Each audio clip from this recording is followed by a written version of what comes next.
தூங்கணும். புரிஞ்சா? பசிச்சுன்னா சாப்பிடணும். படுத்துக்கிட்டு ஓன்னு அழுக கூடாது. ஏன் அப்படி எனர்ஜியை வேஸ்ட் பண்ற? வர வர பெரிய பையன் ஆயிட்டு வரையா இல்லையா? நீ ஒன்னும் சின்ன குழந்தை கிடையாது, பெரிய பையன் ஆயிட்ட. கவக்குற குப்புற விழுந்துட்ட. அப்ப நீதான் பொறுப்பா நடந்துக்கணும். டைமுக்கு சாப்பிடணும், டைமுக்கு தூங்கணும். இப்படி தூங்காம அழுதுட்டு இருந்தா உடம்பு என்னத்துக்கு ஆகும் சொல்லு? நீ வளரணும், உன் வேலையெல்லாம் நீயே செஞ்சுக்கிற அளவுக்கு வளர்ந்தாதானே. இப்படி தூங்காம அழுதுகிட்டே இருந்தேன்னா உடம்பு என்னத்துக்கு ஆகும்? பேசாம தூங்கணுமா இல்லையா? படுத்து தூங்கு. வேடிக்கை பார்த்துக்கிட்டே இருக்க கூடாது. கண்ணை மூடி தூங்கு. தூக்கம் தான் வருது இல்ல. அடுத்தவங்க வாயவே பார்த்துக்கிட்டே இருக்கியா? 1008 வேலை இருக்கு எனக்கு. உன்னை பார்த்துட்டு இருக்கிறது மட்டும் எனக்கு வேலை இல்லை. பீஸ் போடணும், அர்ஜென்ட் பீஸ் போடணும். இன்னைக்கு எவ்வளவு வேலை இருக்கு தெரியுமா? உன்னை பார்த்துக்கிட்டே இருக்க முடியுமா சொல்லு? நீதான் பொறுப்பா நடந்துக்கணும். புரிஞ்சா?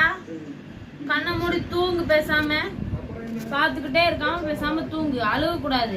சமத்துக்குள்ளே படுத்து தூங்கிக்கிறணும். புரிஞ்சா? புரிஞ்சா இப்படி மண்டே ஆட்டணும். ஆட்டுவியா இல்லையா? மண்டே ஆட்டு. இப்படி ஆட்டு, மண்டே ஆட்டு. அப்படிதான். போ படுத்து தூங்கு பேசாம. டைம் ஆயிடுச்சு பாரு. டைம் எத்தனை மணி? 8:30 மேல ஆயிடுச்சு. தூங்கு. 8:30 தான் டைமு. பேசாம தூங்கு. படுத்து தூங்கு போ. பாத்துக்கிட்டே இருக்காம பேசாம படுத்து தூங்கு. அழுகுற சத்தம் வெளியே கேட்டுச்சா அட்டிதான் பாத்துக்கோ. இப்படி கத்துற அளவுக்கு அட்டி போடுவேன். அட்டி போட்டா தெரியும்ல, வலிக்கும்.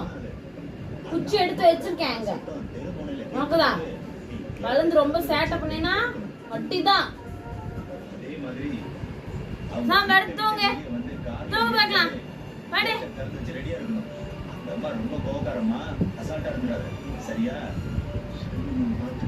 அப்புறம் அந்த அம்மாவோட பையன் சூர்யான்னு ஒருத்தர் இருக்காரு. நல்ல மனுஷன் தான். ஆனா என்ன எந்த நேரமும் குடின்னு இருப்பாரு. எப்போ வருவாருன்னே தெரியாது.